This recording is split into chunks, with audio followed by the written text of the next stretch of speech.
বিমুখী বল। গত ক্লাসে আমরা পড়েছিলাম কেন্দ্রমুখী বল, আর আজকে আমরা টপিক হচ্ছে কেন্দ্র বিমুখী বল। কেন্দ্র বিমুখী বল আমরা যদি আরেক নাম বলতে চাই, সিনোনিমগুলো আমাদের মনে রাখতে হবে। আমরা কেন্দ্রমুখী বলের সিনোনিম বলেছিলাম উপকেন্দ্র বল, আর এটা হচ্ছে অপকেন্দ্র বল। অপকেন্দ্র বল, এছাড়া এটাকে বলা হয় অরিক বল, অরিক বল। এবং আমাদের ওইটা ছিল সেন্ট্রিফেটাল ফোর্স, আর এই ইংলিশের টার্মটা হবে সেন্ট্রিফিউগাল ফোর্স। ইংলিশ টার্মটাও আমাদের মনে রাখতে হবে। তাহলে এই যে বৃত্তাকার পথে কেন্দ্রের দিকে যে বল কাজ করছিল সেটা হচ্ছে আমাদের কেন্দ্রমুখী বল, কেন্দ্রের বাইরের দিকে যেটা কাজ করবে সেটা হচ্ছে আমাদের কেন্দ্র বিমুখী বল। নর্মাল কথা, ঠিক আছে, কেন্দ্র বিমুখী বল। তাহলে আমাদের সূত্রগুলো কিন্তু সেম থাকবে, F equal M V square by R, F equal M omega square R, এই জিনিসগুলো কিন্তু সেম থাকবে আমাদের। তাহলে আমরা খেয়াল করব আমাদের এই কেন্দ্রমুখী এবং কেন্দ্র বিমুখী বলের কি কি ব্যবহার আছে সেটা আমাদের অবশ্যই জানতে হবে। কেন্দ্রমুখী বল এবং কেন্দ্র বিমুখী বলের ব্যবহার আমাদেরকে অবশ্যই জানতে হবে। প্রথম ব্যবহার খুব ইম্পর্টেন্ট, একটা হচ্ছে রাস্তার ব্যাংকিং। ঠিক আছে, রাস্তার ব্যাংকিং এর ক্ষেত্রে এই বলগুলো আমাদের ইউজ করা হবে। এরপর হচ্ছে আমাদের সাইকেল যে চলবে, সাইকেল আরোহীর বাঁক নেওয়া, ঠিক আছে, সাইকেল আরোহীর বাঁক নেওয়া। এরপরে আমাদের গ্রহ এবং উপগ্রহগুলো যে ঘুরতেছে ওইগুলার গতিতে আমাদের এই দুইটা বল কিন্তু আছে। কৃত্রিম উপগ্রহগুলোকেও যে আমরা পাঠাই এই দুইটা বলের ব্যালেন্স করে পাঠানো হয়। এবং সর্বশেষ হচ্ছে বিভিন্ন ধরনের পাম্পেও এই দুইটা বল কাজ করে। তাহলে এখন আমাদেরকে ডিটেলস যে জিনিসটা জানতে হবে, আমরা এই যে বললাম আমাদের রাস্তার বাঁক নেওয়ার সাইকেল আরোহীর বাঁক নেওয়ার ক্ষেত্রে আমাদের এই বলটা ইউজ হবে। তাহলে এক নাম্বার আমাদের টপিক হচ্ছে এখন আমরা একটু ডিটেলসে জানবো সাইকেল আরোহীর বাঁক নেওয়ার ক্ষেত্রে কিভাবে এই দুইটা বল কাজ হয় বা ব্যালেন্স আমাদের রাখা হয়। তাহলে এই দুইটা বলের ক্ষেত্রে আমরা এখন একটু দেখব। তাহলে এখন আমাদের এই যে বাঁকা রাস্তা যেগুলা, ঠিক আছে, এই বাঁকা রাস্তাগুলোতে আমাদের মেনলি বাঁক নিতে হয় সাইকেলের। তাহলে আমরা এই যে ধরলাম এটা একটা সাইকেল, ঠিক আছে, সাইকেলটা আসতেছে এবং সেটা আমাদের উল্লম্বের সাথে আমরা আমরা যদি এখানে একটু হিবিজিবি হবে আমরা আলাদা করে দেখাই, এটা যদি সাইকেল হয় আমরা ধরার সুবিধার্থে, ঠিক আছে, এবং এভাবে আসতেছে, তাহলে উল্লম্বের সাথে এটা যদি থিটা কোণ করে, ঠিক আছে, সাইকেলটা এভাবে আসতেছে, তাহলে এটা হচ্ছে উল্লম্ব, এটা হচ্ছে আনুভূমিক। তাহলে আমরা ধরলাম যে থিটা হবে কার সাথে, উল্লম্বের সাথে। তাহলে সাইকেলের বাঁক নেওয়ার ক্ষেত্রে থিটা উল্লম্বের সাথে, এটা আমাদেরকে ধরে নিতে হবে, ঠিক আছে। তারপরে হচ্ছে আমাদের যেহেতু থিটা উল্লম্বের সাথে, তাহলে উল্লম্বের সাথে কি আসবে, যার সাথে থিটা থাকে সেটা কজ হয়, আর কস থিটা, এটা হবে আর সাইন থিটা, ঠিক আছে। একটা হচ্ছে আর কস থিটা আর একটা হচ্ছে আর সাইন থিটা। তাহলে আরটা কি, আরটা হচ্ছে এই যে যে বল দিয়ে সে আসছিল সেই বলের দুইটা উপাংশ হয়েছে উল্লম্ব উপাংশ, আনুভূমিক উপাংশ। তাহলে আমরা এই যে এখানে পাইলাম যে আর কস থিটা এবং আমাদের এই দিকে পাইলাম আর সাইন থিটা, ঠিক আছে। তাহলে আমাদের সাইকেলটা যাতে কোনো দুর্ঘটনা না ঘটে, আমাদের নর্মাল যে কমন সেন্স, সাইকেলের ওজন কাজ করতেছে নিচের দিকে, ডব্লিউ ইকুয়াল এম জি, ঠিক আছে।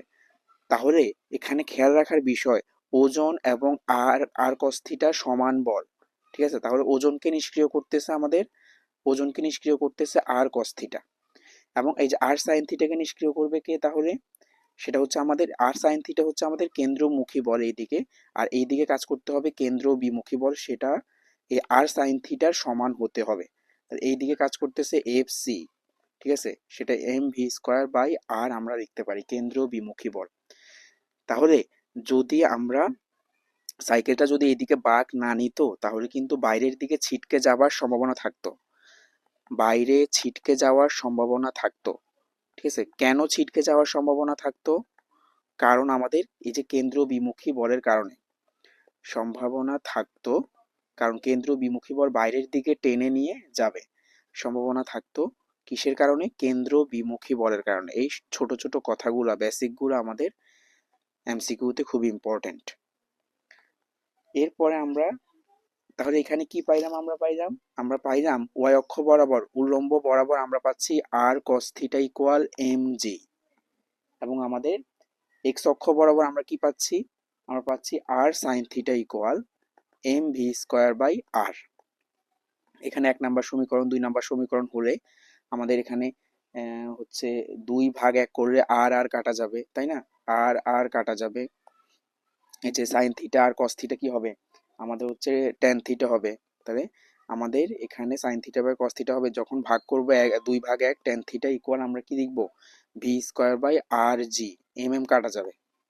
এটা হচ্ছে আমাদের এই থিটাটা এখানে কি, তাহলে পরিচয়গুলো অবশ্যই আমাদের জানতে হবে। পরিচয়গুলো হচ্ছে থিটা হচ্ছে আমাদের ব্যাংকিং কোণ, থিটা হচ্ছে আমাদের ব্যাংকিং কোণ, ঠিক আছে? অথবা আমরা যত কোণে আরোহীকে বাঁক নিতে হবে, এই থিটা হচ্ছে আমাদের যত কোণে আমরা সাইকেল যে চালাবে সে যদি বাঁক নেয় ওই কোণটাই, ওই কোণে বাঁক নিলে দুর্ঘটনা ঘটবে না। তাহলে যত কোণে আমাদের আরোহীকে বাঁক নিতে হবে, এটা হচ্ছে আমাদের এই থিটার পরিচয়। হ্যাঁ, এরপরে হচ্ছে আমাদের এখানে ভি হচ্ছে আমাদের যে বেগ, তাই না? যে বেগে সর্বোচ্চ যে বেগ, যে বেগ পর্যন্ত চালালে দুর্ঘটনা ঘটবে না। এবং আমাদের জি হচ্ছে আমাদের কত হবে, অভিকর্ষজ ত্বরণ 9.8। এবং আর হচ্ছে কিন্তু এখানে মনে রাখতে হবে বাঁকের ব্যাসার্ধ, আর হচ্ছে আমাদের বাঁকের ব্যাসার্ধ, ঠিক আছে? তাহলে এই জিনিসগুলো আমাদের এখানে খেয়াল রাখতে হবে, এটা হচ্ছে বিষয়। আচ্ছা, তাহলে tan theta equal V square by R G, এই জিনিসটা আমাদের গেল। এখন আমরা এই যে এটা তো গেল হচ্ছে সাইকেল আরোহীর বাঁক নেওয়া। 2 নম্বর যেটা রাস্তার যে গাড়ি, ঠিক আছে, বড় বড় গাড়ি যেগুলো সাইকেলের মতো নয়, যেগুলা সাইকেল তো নিজের ইচ্ছায় বাঁক নিতে পারবে, বাঁকাতে পারবে আরোহী নিজে, কিন্তু আমরা ট্রাক বা হচ্ছে কার গুলা কি আমরা নিজে ইচ্ছায় বাঁকাতে পারবো, পারবো না। তাই সেই গুলাতে আমাদের কোনটা রাখবে, রাস্তার উঁচু নিচু রাখবে, অর্থাৎ যেখানে আমাদের কেন্দ্র বিমুখী বল ছিটকায় দিতে চাইবে ওই জায়গাগুলোকে আমাদের এক পাশ উঁচু রাখতে হবে, আরেক পাশ নিচু রাখতে হবে। আমরা যদি ভালোভাবে থিওরিটা বুঝতে চাই, আমরা যদি ধরি যে আমাদের এই যে এটা হচ্ছে আমাদের রাস্তা, ঠিক আছে, দেখো এটা হচ্ছে রাস্তার এক পাশ, এটা হচ্ছে আরেক পাশ, এটা কিন্তু ভূমি। তাহলে ভূমি থেকে আমাদের এতটুকু উচ্চতায় আমরা কি রাখবো, উঁচু রাখবো আরেকটা পাশ। আবারও বলতেছি, তাহলে এটা হচ্ছে ভূমি, আমরা রাস্তা তৈরি করব এভাবে। এবং কেন, কারণ হচ্ছে আমাদের ওই যে গাড়ি বা ট্রাক বা হচ্ছে আমাদের কারের জন্য কেন্দ্র বিমুখী বলটা যাতে দুর্ঘটনা ঘটাতে না পারে। এখন আমরা এই যে এটা হচ্ছে আমাদের রাস্তা, এই পাশটা আমরা এতটুকু উঁচু করব, এটা হচ্ছে আমাদের কি এইচ, আমরা এটা এতটুকু উঁচু করব, এটা হচ্ছে আমাদের এইচ। এবং ডি, এখানে ডি হচ্ছে আমাদের রাস্তার প্রশস্ততা, রাস্তা কতটুকু প্রশস্ত, ঠিক আছে, ডি হচ্ছে রাস্তার প্রশস্ত বা রাস্তা কতটুকু চওড়া, এটা হচ্ছে ডি ধরবো আমরা এখানে। এবং এখানে থিটা যেটা সেটা হচ্ছে এই থিটা, এই থিটা হচ্ছে আমাদের কি ব্যাংকিং কোণ, বা আমরা এটা যে থিটাটা আরেক পরিচয় এখানে কি হইতে পারে, যে উল্লম্বের সাথে আমাদের গাড়ির প্রতিক্রিয়া বলের কোণ, অথবা সহজভাবে বললে রাস্তার এক পাশ থেকে অন্য পাশ আমাদের কত কোণে উঁচু থাকবে, সেটাই হচ্ছে আমাদের এখানকার থিটা। তাহলে এখানেও আমাদের সেম সূত্র, যে টেন থিটা ইকুয়াল আমাদের ভি স্কোয়ার বাই আর জি, ঠিক আছে, ভি স্কোয়ার বাই আর জি। তাহলে এখানে আমাদের আগের মতো আর হচ্ছে আমাদের কি বাঁকের ব্যাসার্ধ, এটা আমরা জানি, আর জি হচ্ছে 9.8, থিটা হচ্ছে আমাদের ব্যাংকিং কোণ, এবং আমাদের ভি ইকুয়াল আমরা কি বলেছি, সর্বোচ্চ যত বেগে চালালে গাড়িটা সর্বোচ্চ যত বেগে চালালে ছিটকে যাবে না।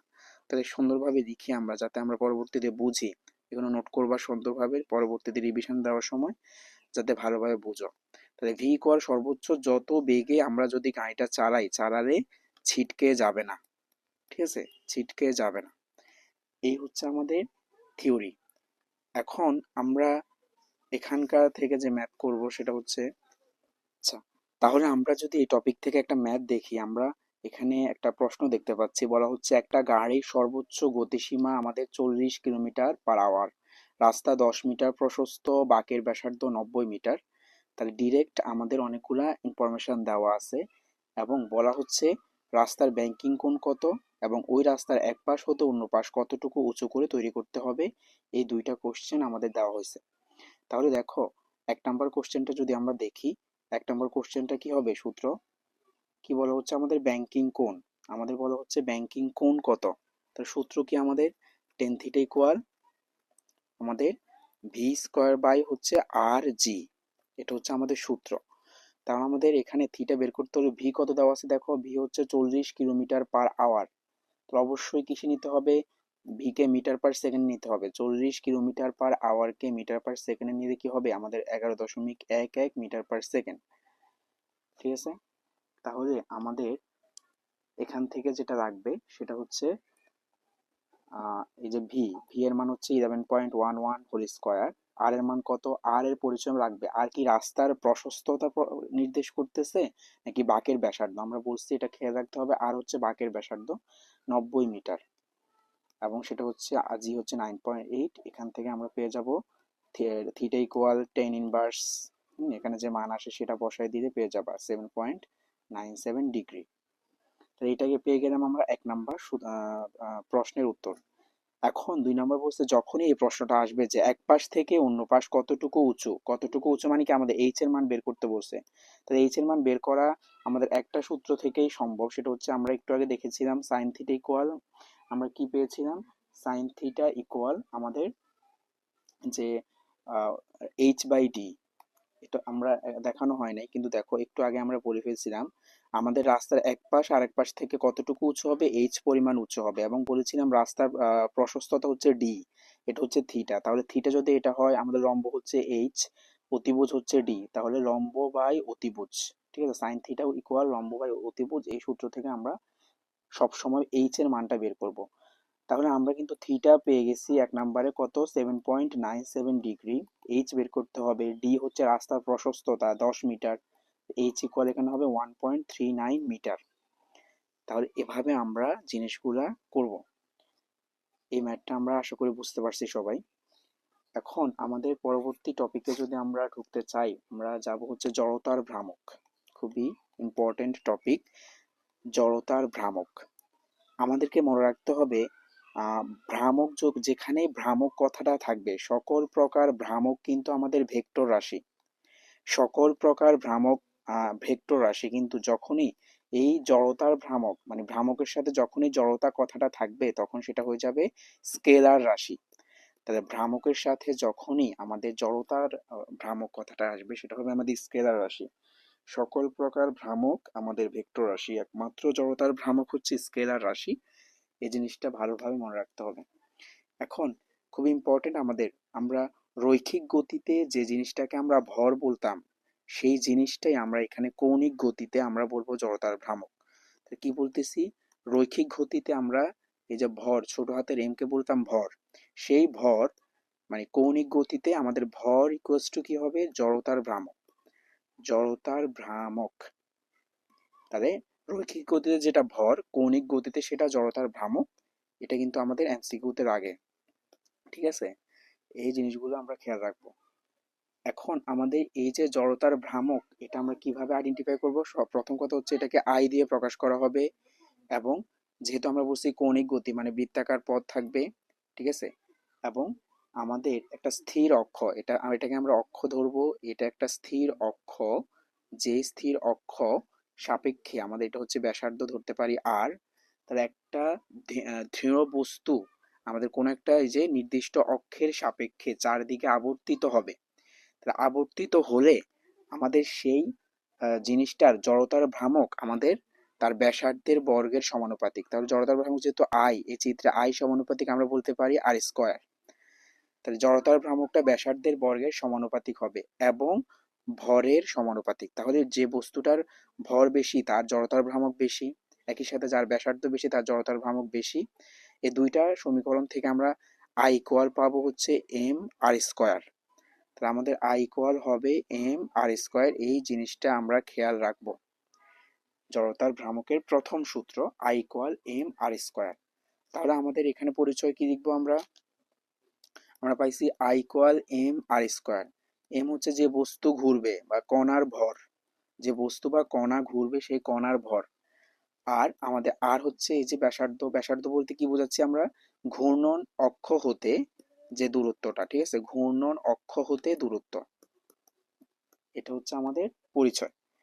তাহলে আমরা এই যে এককের ক্ষেত্রে একক এবং মাত্রা পরীক্ষার জন্য খুব ইম্পর্ট্যান্ট ফিজিক্সের ক্ষেত্রে এমসিকিউতে। তাহলে আমরা সবসময় একক এবং মাত্রা কিন্তু আমরা সূত্র থেকে বের করার চেষ্টা করব। দেখো আই, জড়তার ভ্রামকের যদি এককের কথা বলা হয় কিভাবে বের করব? এই যে এম এর একক হচ্ছে কেজি, আর এর একক হচ্ছে কি মিটার, তাহলে স্কোয়ার যেহেতু আছে metre square, KG metre square. একইভাবে মাত্রার কথা, এই যে আমাদের ভরের মাত্রা হচ্ছে বড় হাতের এম, ব্যাসার্ধের মাত্রা হচ্ছে এল, যেহেতু স্কোয়ার এম এর স্কোয়ার। একক এবং মাত্রা আমাদের গেল। এখন এই যে আমাদের এমসিকিউতে বারবার যে জিনিসগুলো দেয় যে জড়তার ভ্রামক কোন বিষয়ের উপর নির্ভর করে, কোন বিষয়ের উপর নির্ভর করে না, তাহলে জড়তার ভ্রামকের নির্ভরতা, প্রথম কথা হচ্ছে এটা ঘূর্ণন অক্ষের অবস্থানের উপর নির্ভর করবে। তবে ঘূর্ণন অক্ষটা কোন অবস্থানে থাকবে সেটার উপর নির্ভর করতেছে আমাদের জড়তার ভ্রামক কতটুকু হবে, বেশি হবে নাকি কম হবে। 2 নাম্বার হচ্ছে আমাদের যে দৃঢ় বস্তুটা ঘুরবে সেই দৃঢ় বস্তুটার আকৃতি, আকৃতির উপর আমাদের নির্ভর করবে। এবং 3 নাম্বার হচ্ছে আমাদের এই যে ঘূর্ণন অক্ষের চারদিকে যে বস্তুটা ঘুরবে তার ভরের বিন্যাস, কোন জায়গায় কতটুকু ভর আমাদের এখানে বিন্যস্ত হবে। তাহলে 3 নাম্বার পয়েন্টটা আমরা যদি লিখি সেটা হচ্ছে ঘূর্ণন অক্ষের চারদিকে দৃঢ় বস্তুর, যে বস্তুটা ঘুরবে তার ভরের বিন্যাস। এই 3টা জিনিসের উপর জড়তার ভ্রামক নির্ভর করবে। তাহলে এমসিকিউতে দিতেই পারে যে কোনটির উপর নির্ভর করে না।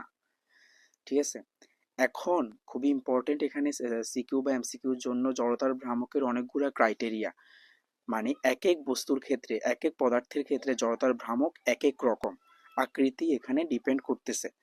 তাহলে প্রথমেই যদি আমরা দেখো একটা সরু দণ্ডের কথা বলে, ঠিক আছে, একটা সরু দণ্ডের এটা যদি মধ্যবিন্দু হয় এটা হবে প্রান্তবিন্দু।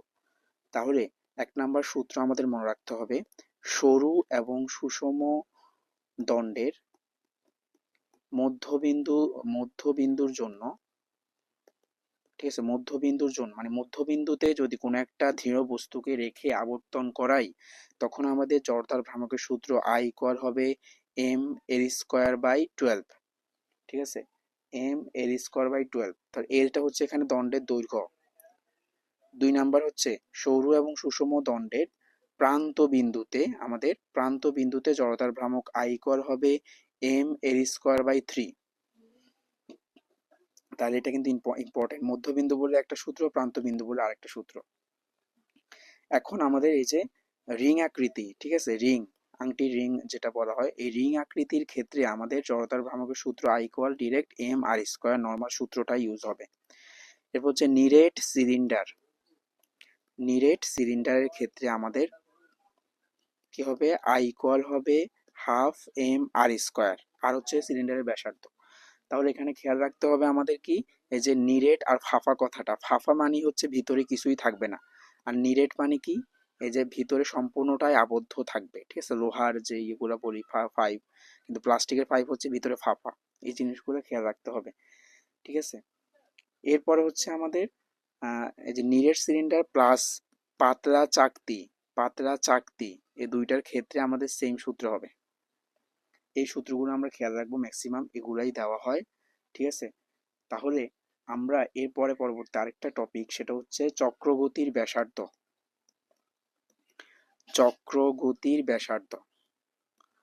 তাহলে এই টপিকটাতে আমরা কি দেখব, চক্রগতির ব্যাসার্ধকে প্রথমে আমাদের মনে রাখতে হবে কে দিয়ে প্রকাশ করা হবে। তাহলে যেহেতু এটা একটা ব্যাসার্ধ, তাই না, তাহলে আমরা জানি একক এবং সূত্র ছাড়াই আমরা এখানে একক এবং মাত্রা বলে দিতে পারবো। তাহলে নর্মাল বিষয়গুলোর জন্য একক এবং মাত্রা বের করতে অবশ্যই সূত্র লাগবে না, কিন্তু আমি তোমাকে যদি বলি এই যে মহাকর্ষীয় ধ্রুবক জি এর একক বা মাত্রা বের করো, তখন অবশ্যই তোমাকে এটা নর্মাল বিষয় যে তোমার এটা মনে রাখা একটু কঠিন হয়ে যাবে, অনেকগুলো একক মাত্রা মুখস্থ করা কঠিন।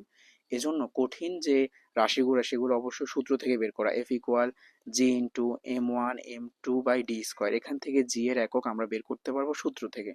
তো এই আলোচনাগুলো মহাকর্ষ অধ্যায় সূত্র আমরা ওইখানে আলোচনা করবো, এখন দরকার নেই। কিন্তু সহজ যে রাশিগুলো, ব্যাসার্ধ মানে হচ্ছে একক কি হবে এখানে, একক হবে মিটার, মাত্রা হবে বড় হাতের এল। তাহলে এই দুইটা জিনিস আমরা পেয়ে গেছি। এখন এই যে চক্রবর্তী ব্যাসার্ধ জিনিসটা কি, আমাদের কোনো একটা দৃঢ় বস্তুর কথা বলেছি যেটা আবর্তন করবে, সেই বস্তুর ভর যদি একটা বিন্দুতে কেন্দ্রীভূত আছে বলে মনে করা হয় এবং আমাদের ঘূর্ণন অক্ষ সাপেক্ষে আমাদের ওই বিন্দুতে যে জড়তার ভ্রামক সেটা আমাদের সমগ্র বস্তুটার জড়তার ভ্রামকের যদি সমান হয়, তাহলে ওই বিন্দু হতে যে দূরত্ব, অক্ষ হতে ওই বিন্দুর যে দূরত্ব, সেটাই হচ্ছে আমাদের চক্রগতির ব্যাসার্ধ। আবারও বলতেছি, আমাদের একটা বিন্দু, এটা হচ্ছে অক্ষ, এবং বলা হচ্ছে কোনো দৃঢ় বস্তুর ভর যদি একটা বিন্দুতে কেন্দ্রীভূত হয়, সমস্ত ভর কাজ করে, তখন ঘূর্ণন অক্ষতে ওই বিন্দুর যে জড়তার আহ, উম, ভ্রামক, সেটা সমগ্র বস্তুটার জড়তার ভ্রামকের সমান হবে। যদি সমান হয়, তখন আমরা বলবো এই দূরত্বটাকে আমরা বলবো চক্রগতির ব্যাসার্ধ কে। তাহলে এটাকে সূত্র হচ্ছে চক্রগতির ব্যাসার্ধের সূত্র I = mk²। I = mk²। তাহলে কে হচ্ছে আমাদের কি, এই যে এই চক্রগতির ব্যাসার্ধ, কে হচ্ছে চক্রগতির ব্যাসার্ধ, কে দিয়ে চক্রগতির ব্যাসার্ধ, আই দিয়ে হচ্ছে জড়তার ভ্রামক আমরা জানি, ঠিক আছে। এরপর হচ্ছে আমাদের তোমার এই যেটা আছে এখানে, জড়তার ভ্রামক গেল, আর এম হচ্ছে বস্তুর ভর, এম হচ্ছে আমাদের বস্তুর ভর। I = mk²। বুঝা গেছে? তাহলে আমরা যদি এখন ম্যাথটা দেখি, এখানে প্রশ্ন হচ্ছে এই যে আমাদের একটা দণ্ড দেওয়া আছে এবং ঘূর্ণন অক্ষ কিন্তু আমাদের এক্স ওয়াই, এক্স ওয়াই হচ্ছে আমাদের ঘূর্ণন অক্ষ, বলা হচ্ছে ঘূর্ণন অক্ষ এক্স ওয়াই, এবং এ বি এর দণ্ডের যে দৈর্ঘ্য সেটা হচ্ছে 30 সেন্টিমিটার এবং ভর বলা হচ্ছে 2 কেজি। তাহলে প্রথম কোশ্চেন দেখো, দণ্ডের I = হোয়াট, আই মানে কি, জড়তার ভ্রামক। তাহলে জড়তার ভ্রামক বের করতে দিছে। দেখো, একটা সরু এবং সুষম দণ্ড দেওয়া আছে, সেই দণ্ডের এক প্রান্তে আমাদের ঘূর্ণন অক্ষ। তাহলে সরু এবং সুষম দণ্ডের মধ্যবিন্দুতে ঘূর্ণন অক্ষ যদি থাকতো কি হইতো, আর আমাদের প্রান্ত বিন্দুতে ঘূর্ণন অক্ষ থাকলে কি হচ্ছে, দুইটা সূত্র কিন্তু আমরা লিখেছিলাম। তাহলে আমাদের যেহেতু এখানে প্রান্ত বিন্দুতে, মধ্যবিন্দুর জন্য I = ছিল m²/12, আর প্রান্ত বিন্দুর জন্য হবে m²/3। তাহলে এই জিনিসগুলো ভুল করা যাবে না। তাহলে এখানে এম কত, 2 কেজি, এল হচ্ছে আমাদের কত, 30 সেন্টিমিটার থেকে কিসে নিতে হবে, মিটারে। তাহলে 0.3 আমাদের হচ্ছে স্কোয়ার/3, তাহলে এখানে কত আসবে, 0.06, ঠিক আছে, কেজি মিটার স্কোয়ার। এটা হচ্ছে প্রথম কোশ্চেনের উত্তর, যে আমাদের এখানে কি দেওয়া হচ্ছে, জড়তার ভ্রামক বের করতে দেওয়া হচ্ছে। এখন 2 নম্বর কোশ্চেনে যেটা বলছে, এই যে ঘূর্ণন অক্ষটা যদি আমাদের এক প্রান্তে আসে, এক প্রান্ত থেকে এখন যদি মধ্যবিন্দুতে আনা হয়, তখন চক্রগতির ব্যাসার্ধের কিরূপ পরিবর্তন হবে। তার মানে যখন ঘূর্ণন অক্ষ এক প্রান্তে ছিল তখন চক্রগতির ব্যাসার্ধ কত, এরপর মধ্যবিন্দুতে আনার কারণে চক্রগতির ব্যাসার্ধ কত, দুইটাই বের করে তুলনা করতে হবে, ঠিক আছে। তাহলে 2 নম্বর কোশ্চেন, আমরা যে চক্রবর্তী ব্যাসার্ধের একটাই সূত্র, I = mk²। তাহলে কে যখন বের করতে হবে তখন কি √I/m হয়ে যাবে। তাহলে আমরা এই যে যখন এক প্রান্তে ছিল, আমরা এটা এক প্রান্তে বের করব, এক প্রান্তে যখন ছিল তখন আমাদের জড়তার ভ্রামক আমরা 1 নম্বরে পেয়ে গেছি কত, 0.06। আর আমাদের ভর কত, ভর হচ্ছে আমাদের কিন্তু 2 কেজি, ঠিক আছে, ভর হচ্ছে আমাদের 2 কেজি। তাহলে এখানে আমাদের কে ইকুয়াল হবে 0.175।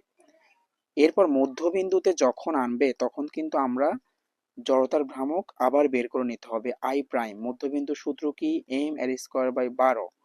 তাহলে এখানেও 2 কেজি, এর হচ্ছে 0.3², 12। তাহলে এখানে হবে কত, যেটা হবে সেটা বের করে তারপর আমরা কে প্রাইম ইকুয়াল কি হবে, √I প্রাইম/m, আই প্রাইমের মান বসাবা, এম এর মান 2 কেজি, 0.087 হবে। তখন তুলনা করবা, ঠিক আছে, কোনটা বেশি কোনটা কম, কোনটা কত গুণ হয়েছে, এভাবে তুলনা করতে পারি। এখন জড়তার ভ্রামক নিয়ে উপপাদ্য আছে, 2টা উপপাদ্য আছে, এত ডিটেলস জানতে হবে না, এমসিকিউর জন্য জাস্ট জানতে হবে যে এখানে আমাদের 3টা অক্ষ যদি আমরা ধরি, এটা এক্স অক্ষ, এটা ওয়াই অক্ষ, এবং এটা জেড অক্ষ যদি ধরি, এবং আমাদের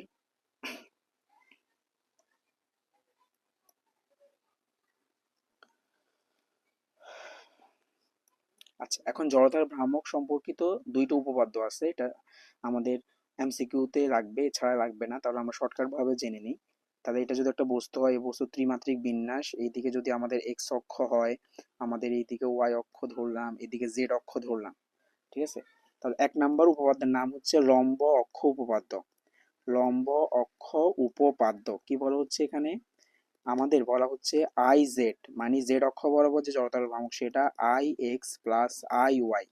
তার মানে আমাদের জেড অক্ষে যে জড়তার ভ্রামক সেটা এক্স এবং ওয়াই অক্ষে জড়তার ভ্রামকের যোগফলের সমান, ঠিক আছে।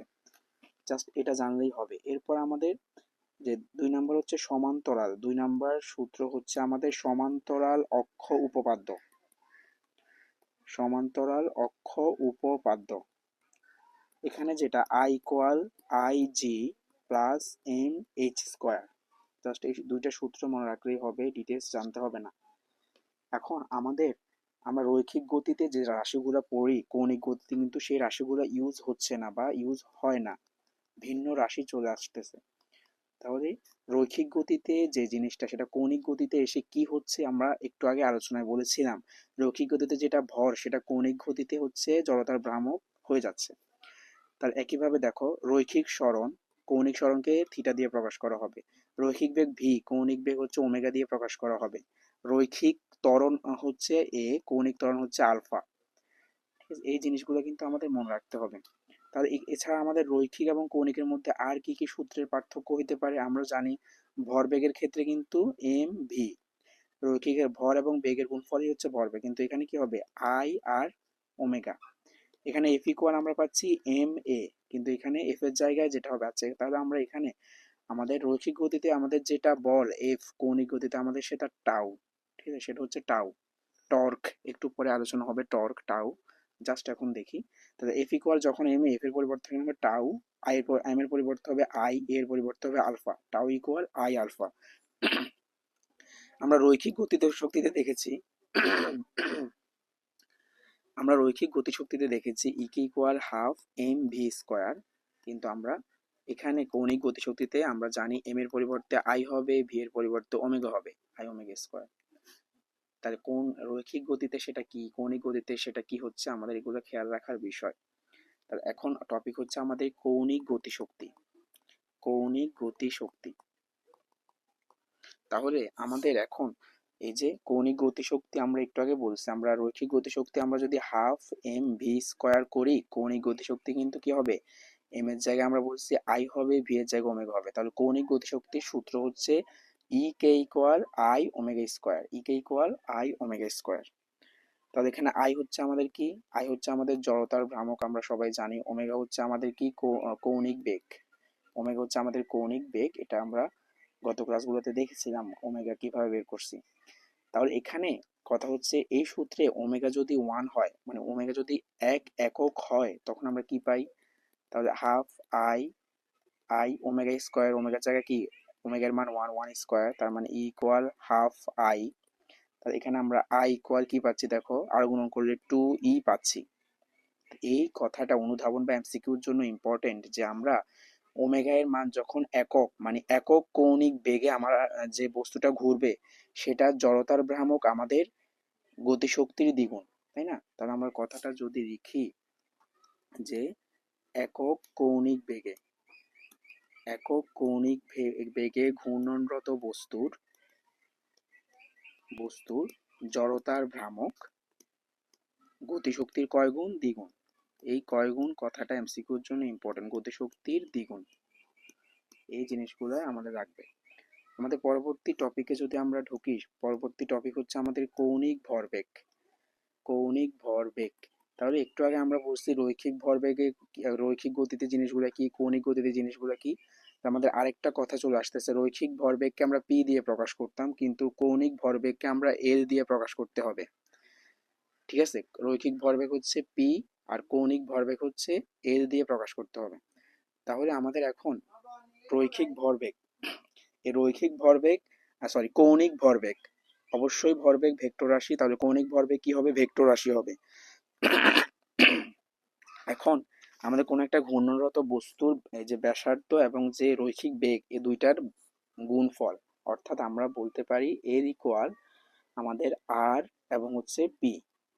তাহলে দেখো ব্যাসার্ধ ভেক্টর এবং ভরবেগ দুইটাই রৈখিক ভরবেগ, পি হচ্ছে রৈখিক ভরবেগ, দুইটার গুণফল, এবং দুইটা যেহেতু ভেক্টর রাশি, এলও আমাদের ভেক্টর রাশি, এর জন্য ভেক্টর চিহ্ন দিচ্ছি, এবং এখানে ক্রস গুণন, ক্রস গুণন বা ভেক্টর গুণন, ভেক্টর অধ্যায়ে পড়ছো আশা করি। তাহলে এর ইকুয়াল আর ক্রস পি, ঠিক আছে? তাহলে আমরা কৌণিক ভরবেগের সংজ্ঞা কিভাবে দিতে পারি, ঘূর্ণনরত কোনো বস্তুর, এই যে ঘূর্ণনরত কোনো বস্তুর ব্যাসার্ধ ভেক্টর এবং রৈখিক ভরবেগের ভেক্টর গুণফলকে, রৈখিক ভরবেগের ভেক্টর গুণফলকে আমরা কৌণিক ভরবেগ বলবো, ঠিক আছে? এই সংজ্ঞা হিসেবে দিতে পারো। তাহলে এখানে যেহেতু আমাদের ভেক্টর গুণন বা ক্রস গুণন আসছে, আমরা কি লিখতে পারি আর পি। আমরা জানি ডট গুণনে আসে কস থিটা আর ক্রস গুণনে আসে সাইন থিটা, এবং যেহেতু এটা একটা ভেক্টর রাশি হবে এজন্য এখানে একক ভেক্টর ইটা গুণ করতে হবে। ঠিক আছে, এখন আমরা বলেছি এই যে এখানে যদি আসতো কি কৌণিক ভরবেগের একক কি, তাহলে অবশ্যই মনে না থাকারই কথা। তাহলে কি করব, আমরা সূত্রটা আমরা হচ্ছে পাশে রাফ করব পরীক্ষায়, তারপর হচ্ছে একক বের করার চেষ্টা করব। তাহলে আমাদের এখানে এর উপর আমরা জানি আর পি ধরবো। তাহলে আর এর একক হচ্ছে আমাদের কি, আর আর এর আর হচ্ছে আমাদের একটা ব্যাসার্ধ, ব্যাসার্ধের একক হচ্ছে মিটার, এবং ভরবেগ হচ্ছে কি, ভরবেগ পি ইকুয়াল আমরা জানি এম ভি, তাই না? এম হচ্ছে কেজি, ভি হচ্ছে মিটার পার সেকেন্ড। তাই দুইটাকে সমন্বয় করলে আমরা কি পাবো, KG metre square second inverse one. এটা হচ্ছে কৌণিক ভরবেগের একক। একইভাবে দেখো এই দুইটার আমাদের এদের মাত্রা বের করতে হলে এই দুইটার মাত্রা গুণ করতে হবে। আমাদের ব্যাসার্ধ আর এর মাত্রা হচ্ছে বড় হাতের এল, আর ভরবেগের মাত্রা হচ্ছে আমাদের M L T inverse one. তাহলে এখানে হবে M L square T inverse one. এই যে ভরবেগের পি এর মাত্রা আবার ওই যে এম ভি দিয়ে বের করতে পারো। ঠিক আছে, তাহলে একক এবং মাত্রা বারবার বলতেছি, যেগুলো মনে থাকবে না সেগুলো সূত্র থেকে বের করার চেষ্টা করব আমরা। আমরা একটু আমরা পেয়েছি এর ইকুয়াল আর পি মান, আমরা দিকটাকে বাদ দিলাম, মানটাকে ধরলাম। তাহলে পি ইকুয়াল আমরা জানি এম ভি, কিন্তু আমরা কৌণিক গতিতে ভি ইকুয়াল আমরা কি পাইছি, একটা সম্পর্ক ভি ইকুয়াল ওমেগা আর। তাহলে ভি এর জায়গায় আমরা লিখছি ওমেগা আর। তাহলে আমরা এখান থেকে সমন্বয় করি কি পাই, এম ওমেগা আর স্কোয়ার। কৌণিক ভরবেগের আরেকটা সূত্র এম ওমেগা আর স্কোয়ার, ম্যাথ করার সময় লাগবে, এমসিকিউতেও লাগবে। ঠিক আছে, তাহলে এখানে খেয়াল রাখার বিষয়, আমরা কেন্দ্রমুখী বল কিন্তু পাইছি F C equal M omega square R. এই দুইটাতে যাতে কনফিউশন না হয়, এখানে আর এর উপর স্কোয়ার, এখানে ওমেগা এর উপর স্কোয়ার। এবং আমাদের আরেকটা সূত্র যেটা আমরা বানাইতে পারি, আমরা এখানে দেখো এর ইকুয়াল আমার এটা এম আর আর স্কোয়ার। ঠিক আছে, এম এবং আর স্কোয়ার এই দুইটাকে আমরা কি লিখতে পারি, আমরা জানি I equal M R square. তাহলে আমরা এম আর আর স্কোয়ার মিলে কি লিখতে পারি, আমাদের আই, আর ওমেগা ওমেগা এর জায়গায়। তাহলে আরেকটা সূত্র এর ইকুয়াল আই ওমেগা। ঠিক আছে, তাহলে আমরা এই যে এই সূত্র থেকে একটা সম্পর্ক পাইছি এর ইকুয়াল আই ওমেগা। তাহলে এখানেও আমাদের কোশ্চেন এমসিকিউতে যেটা দেয় যে একক কৌণিক বেগ, যখন কৌণিক বেগের মান ওয়ান হবে মানে ওমেগা ইকুয়াল এক একক হবে, তখন আমাদের এদের মান কত হবে, কিসের সমান হবে দেখো, এই যে এই সূত্রে আমরা ওমেগা হচ্ছে এক একক, তাহলে এর ইকুয়াল আই ইন্টু ওয়ান, এর ইকুয়াল আই। তাহলে একক কৌণিক বেগে ঘূর্ণনরত বস্তুর কৌণিক ভরবেগ কিসের সমান, আমাদের জড়তার ভ্রামকের সমান। তার লাইনটা লিখে নিবে, কিন্তু আমি আবার বলছি, একক কৌণিক বেগে ঘূর্ণনরত বস্তুর জড়তার ভ্রামক আমাদের কৌণিক ভরবেগের সমান। ঠিক আছে, আমাদের এই হচ্ছে কৌণিক ভরবেগের আলোচনা। এরপর হচ্ছে আমরা যে টপিকটা সেটা হচ্ছে টর্ক, বা এটাকে বলা হয় বলের ভ্রামক। টর্কের আরেক নাম কি, বলের ভ্রামক। আমরা বলছি ভ্রামক যেখানেই থাকবে সেটা কি রাশি হবে, ভেক্টর রাশি হবে, একমাত্র কোনটা ব্যতীত, জড়তার ভ্রামক ব্যতীত। এটাকে টাউ দিয়ে প্রকাশ করা হবে।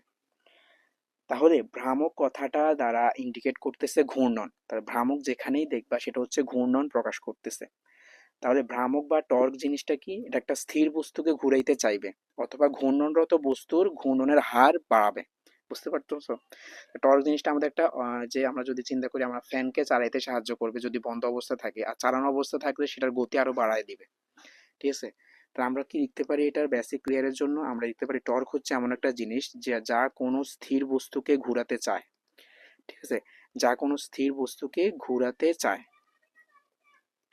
এবং অথবা ঘূর্ণনরত বস্তুর ঘূর্ণন হার বাড়ায় বা কমায়, দুইটাই করতে পারে, বাড়ায় বা কমায়। ঠিক আছে, তাহলে আমাদের এই যে এটা যদি একটা দণ্ড হয়, আমাদের এটা যদি ঘূর্ণন অক্ষ হয়, এখানে আমরা এফ পরিমাণ বল প্রয়োগ করব। ঠিক আছে, ব্যাসার্ধ হচ্ছে এখানে আর। তাহলে আমাদের দেখো এফ এর পরিমাণ যত বেশি হবে, মানে বল যত বেশি দিব তত বেশি পরিমাণ ঘুরবে, অর্থাৎ বলতে পারি টাউ সমানুপাতিক এফ। টাউ সমানুপাতিক এফ। এছাড়া আমাদের এই যে ব্যাসার্ধ যত বেশি হবে টাউর পরিমাণও তত বেশি হবে। তাহলে আমরা আরেকটা লাইন লিখতে পারি যে আমাদের টাউ সমানুপাতিক আর। তাহলে দুইটাকে সমন্বয় করে এখানে যেটা আসবে টাউ ইকুয়াল আর এফ। যেহেতু বলছি সবগুলোই ভেক্টর রাশি, তাহলে ভেক্টর চিহ্ন, এখানেও কি আসবে, ক্রস গুণন আসবে। তা টাউ ইকুয়াল আর ক্রস এফ।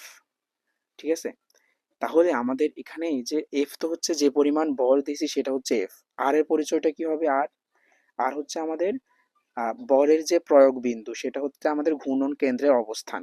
ঠিক আছে, এই যে বল আমরা এখানে দিচ্ছি, এখানে সব জায়গায় কিন্তু ব্যাসার্ধ বলে দিতে হয় না। তাহলে টর্ক হচ্ছে আমাদের এই যে বল যেখানে দিব আর ঘূর্ণন কেন্দ্র, এই দুইটার মাঝখানে দূরত্ব। তাহলে কি লিখবো? বলের প্রয়োগ বিন্দু হতে হতে ঘূর্ণন কেন্দ্রের দূরত্ব, ঘূর্ণন কেন্দ্রের দূরত্ব, এই জিনিসটা আমাদের জানতে হবে। তাহলে আমরা এখন যদি আবার বলি টাউ এর একক বা হচ্ছে মাত্রা বের করা, আমরা জানি টাউ ইকুয়াল আর এফ, তার একক এবং মাত্রার আমরা সহজেই সূত্র থেকে বের করে ফেলতে পারতেছি। আর এর একক হচ্ছে আমাদের কি? মিটার, আর এফ হচ্ছে আমাদের নিউটন। তাহলে একক হচ্ছে নিউটন মিটার। মিটার নিউটন লিখবো না, আমরা এখানে লেখা হয় নিউটন মিটার। এরপরে মাত্রা তো এই যে আর এর মাত্রা হচ্ছে এল, এফ এর মাত্রা হচ্ছে M L T inverse two, বলের মাত্রা M L T inverse two, এটা মুখস্থ রাখতে হবে। তাহলে এখানে পাচ্ছি M L square T inverse two. ঠিক আছে, তাহলে আমরা এখন এই যে এটা গেল টর্ক, তাহলে এখানে যেহেতু ক্রস গুণন, আমরা আবারও কি লিখতে পারি? আর এফ সাইন থিটা। ঠিক আছে, মান বের করার স্বার্থে সূত্রতে বসানোর জন্য আমরা লিখবো আর এফ সাইন থিটা। এতটুকু হচ্ছে আমাদের টর্কের আলোচনা, কৌণিক ভরবেগ টর্ক। এখন আমাদের এই কৌণিক গতির জন্য আমাদের নিউটনের সূত্রগুলো কেমন হবে, সেই সূত্রগুলো আমাদের জানতে হবে। আমরা রৈখিক গতির জন্য নিউটনের সূত্রগুলো পড়ে আসছি, তাই না? বলের সংজ্ঞা নির্দেশক সূত্র, জড়তার সূত্র ইন্ডিকেট করছিল, এবং আমাদের রৈখিক ভরবেগের সংরক্ষণশীলতার নীতিও আইডেন্টিফাই করছিলাম ওই সূত্রগুলো থেকে। আর এখন হচ্ছে কৌণিক গতির জন্য আমাদের নিউটনের সূত্রগুলো কেমন হবে সেটা আমাদের জানতে হবে। তাহলে কৌণিক গতির জন্য নিউটনের সূত্র আমরা 1 নম্বর সূত্র, তার মানে প্রথম সূত্রটার রূপ কেমন হবে? ওইখানে আমাদের রৈখিক গতির জন্য কি বলা ছিল? বল প্রয়োগ না করলে স্থির বস্তু স্থির থাকবে, আমরা সবাই জানি ওই সূত্র, আমি রিপিট করতে চাচ্ছি না। আর এখানে আমাদের যদি এখানে কৌণিক গতিতে বলের বিপরীত কি, মানে বলের সিনোনিম এখানে কি আসবে? এখানে আসবে টাউ, তাই না? আমরা বলে ফেলছি যে রৈখিক গতিতে যেটা এফ, কৌণিক গতিতে সেটা টাউ, আলোচনা হয়েছে। তো এখানে বলা হবে যে যদি টাউ ইকুয়াল 0 হয়, মানে যদি কোনো টাউ আমাদের হচ্ছে প্রয়োগ করা না হয়, তখন আমাদের কি হবে? স্থির বস্তু স্থির থাকবে, গতিশীল বস্তু সুষম দ্রুতিতে সরল পথে চলতে থাকবে। তাহলে টাউ ইকুয়াল যখন 0 হবে, তখন omega I equal of omega F, ওই যেটার মতো ইউ ইকুয়াল ভি এর মতো। ওমেগা আই হচ্ছে আদি কৌণিক বেগ, ওমেগা এফ হচ্ছে এফ তে ফাইনাল, আই তে ইনিশিয়াল। ঠিক আছে, ইনিশিয়াল মানে শুরু, এফ হচ্ছে ফাইনাল। এটা হচ্ছে প্রথম সূত্রের রূপ হইতে পারে। দ্বিতীয় সূত্রের রূপ কি হইতে পারে? তার ওইখানে ভরবেগ পি দিয়ে প্রকাশ করছি, এখানে এল দিয়ে প্রকাশ করবো। তাহলে ভরবেগের পরিবর্তনের হার কিভাবে লিখবো? ডি এল বাই আমাদের ডি টি, আর ওইখানে দেখছি D P by D T. ঠিক আছে, তাহলে এখানে এখানে কৌণিক ভরবেগের পরিবর্তনের হার কিসের সমানুপাতিক হবে বলো? ওইখানে ছিল বলের সমানুপাতিক, তাহলে বলের জায়গায় কি আসবে? টাউ আসবে। জাস্ট ওইটার সাথে মিল রেখে আমরা করে ফেলতেছি, সহজ বিষয়। আর এই রৈখিক ভরবেগে আমরা এখানে এফ ইকুয়াল আমরা এম এ প্রমাণ করতে পারছিলাম। আমরা বলছিলাম রৈখিক গতির জন্য নিউটনের সূত্র থেকে, দ্বিতীয় সূত্র থেকে আমরা এফ ইকুয়াল এম এ প্রমাণ করতে পারি। আর এখানে আমরা কি প্রমাণ করতে পারবো? দেখো, এখানে আমরা প্রমাণ করতে পারবো যে আমাদের এই যে দেখো এর এর জায়গায় আমরা কি লিখতে পারবো? একটু আগে এর ইকুয়াল কিন্তু আমি পাইছি আই ওমেগা, খেয়াল করলেই দেখবা উপরে একটু আগে এর ইকুয়াল আই ওমেগা পাইছি, তাহলে এর জায়গায় আই ওমেগা লিখছি। ঠিক আছে, তা এখন আই আই জড়তার ভ্রামক কিন্তু প্রত্যেকটা বস্তুর ক্ষেত্রে কনস্ট্যান্ট, তাহলে আইটা কি হয়ে যাবে? বাইর হয়ে যাবে, ধ্রুবকগুলো বের হয়ে যাবে। তাহলে টাও ইকুয়াল আমাদের কি হবে? এই যে এটা ইকুয়াল কি হবে? আলফা।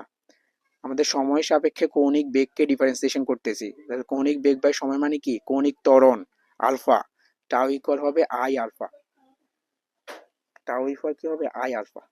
3 নাম্বার সূত্র কি হবে আমাদের? 3 নাম্বার সূত্র হচ্ছে ওই যে ওইখানে সমান ও বিপরীত প্রতিক্রিয়া বল, তাই না? আমরা এফ ওয়ান ইকুয়াল পাইছি মাইনাস এফ টু, তাহলে এখানে কি পাবো? টাউ ওয়ান ইকুয়াল পাবো মাইনাস টাউ টু। তাহলে ওইখানে আমাদের ভরবেগ, রৈখিক ভরবেগের সংরক্ষণশীলতার নীতি আসছিল, তাহলে এখানে হবে কৌণিক ভরবেগের সংরক্ষণশীলতার নীতি। তাহলে এখানে আমরা কি পাচ্ছি? কৌণিক ভরবেগ এর ইকুয়াল থাকবে কনস্ট্যান্ট, এর ইকুয়াল একটু আগে পাইছি কি? I omega. ঠিক আছে, এর ইকুয়াল আই ওমেগা। তাহলে সূত্রে বসানোর স্বার্থে আমরা কি লিখবো? আর দেখো প্রত্যেকটাতে আই সেম থাকে, তাহলে আই এর আই ওয়ান আই টু হবে না, এখানে I omega I I omega F. তাহলে ওমেগা আই দিয়ে হচ্ছে শুরুর অবস্থায়, ইনিশিয়াল অবস্থায় যে কৌণিক বেগ, এফ হচ্ছে ফাইনাল অবস্থায় কৌণিক বেগ। তাহলে I omega equal I omega F, এটা হচ্ছে কৌণিক ভরবেগের সংরক্ষণশীলতার নীতিতে আমরা অ্যাপ্লাই করব। এতটুকু হচ্ছে আমাদের কি কৌণিক গতির ক্ষেত্রে যে নিউটনের সূত্রগুলোর আলোচনা। আমরা যদি দেখি এই প্রশ্নটা কি বলা হচ্ছে এখানে, 60 কেজি ভরের একজন নৃত্যশিল্পী, তাহলে ভর দেওয়া হচ্ছে 60 কেজি, সেই 60 কেজি ভরের একজন নৃত্যশিল্পী দুহাত প্রসারিত করে মিনিটে কয়বার ঘুরতেছে, 20 বার ঘুরতেছে। নৃত্যশিল্পীকে সঙ্গীতের সাথে ঐকতানিক মানে এক তালে যদি নাচতে হয় তখন আমাদের মিনিটে 30 বার ঘুরতে হবে। মিনিটে যদি 30 বার ঘুরে তখন জড়তার ভ্রামক দ্বয়ের অনুপাত বের করতে বলছে। আগে ঘুরতেছে 20 বার, পরে ঘুরতেছে 30 বার। এখানে হচ্ছে কোন ভরবেগের, যেহেতু ঘুরতেছে ঘূর্ণন আবর্তন করতেছে, তার মানে রৈখিক ভরবেগ নাকি কৌণিক ভরবেগ, তাহলে এখানে হবে কৌণিক ভরবেগ আসবে। তাহলে কৌণিক ভরবেগ আসলে কৌণিক ভরবেগের সংরক্ষণশীলতার নীতি আসবে আমরা জানি, ঠিক আছে। তাহলে এখানে হচ্ছে I I I omega I কর অথবা আই ওয়ান ওমেগা ওয়ান এভাবে লেখা যাইতো, সমস্যা নাই। আই এফ ওমেগা এফ, তাহলে এখানে ওমেগা আই ইকুয়াল কি হবে, ওমেগা আই মানে কি আমাদের প্রথম কৌণিক বেগ, মিনিটে কয়বার ঘুরছে, 20 বার, তার মানে 20 আর পি এম, কৌণিক বেগে কিন্তু আমরা এগুলো পড়াইছি তাই না, আর পি এম। আর পি এম মানে কি, আর হচ্ছে রেভুলেশন, পি হচ্ছে পার, এম হচ্ছে মিনিট, রেভুলেশন পার মিনিট মানে পার মিনিটে কয়বার ঘুরতেছে, রেভুলেশন মানে আবর্তন। তাহলে একবার আবর্তনে সেটা কত হয়, 2 পাই, আমরা জানি উপরে হবে 2 পাই, পার মিনিট মানে কত, 1 মিনিট মানে 60 সেকেন্ডে, 60 সেকেন্ড। তো এখানে কত হবে আমাদের, কাটাকাটি করে হবে কত, পাই/3, সরি 2 পাই/3 রেডিয়ান পার সেকেন্ড, ঠিক আছে। তাই ওমেগা আই পাইছি 2 পাই/3। একইভাবে আমাদের ওমেগা এফ, তাই না, ওমেগা এফ হচ্ছে শেষ কৌণিক বেগ কত, 30 আরপিএম, মিনিটে 30 বার ঘুরবে, আরপিএম মানে রেভলিউশন পার মিনিট। তাহলে এখানেও কি হবে, 2 পাই পার মিনিট মানে 60 সেকেন্ড। তাহলে এখানে কত হবে আমাদের, জাস্ট এই যে কাটাকাটি চলে যাবে, শুধু থাকবে পাই রেডিয়ান পার সেকেন্ড। তাহলে আমরা এখন আই ওয়ান আর আই টু বের করব। তাহলে এখানে I F by I one, I কে এপাশে নিয়ে আসি, এপাশে কি থাকবে, এপাশে উপরে থাকবে আমাদের হচ্ছে উপরে আই ওমেগা আই, নিচে হচ্ছে ওমেগা এফ, তাই না। তাহলে ওমেগা আই আমরা হচ্ছে কি পাইছি, ওমেগা আই হচ্ছে 2 পাই/3, আর নিচেরটা উল্টে যাবে, কি হবে 1/পাই, পাই পাই কাটা যাবে, 2/3, ঠিক আছে। তাহলে অনুপাত হচ্ছে 2:3 পাচ্ছি আমরা, খুব ইম্পর্টেন্ট এখানে, ঠিক আছে, অনুপাত পেয়ে গেছি।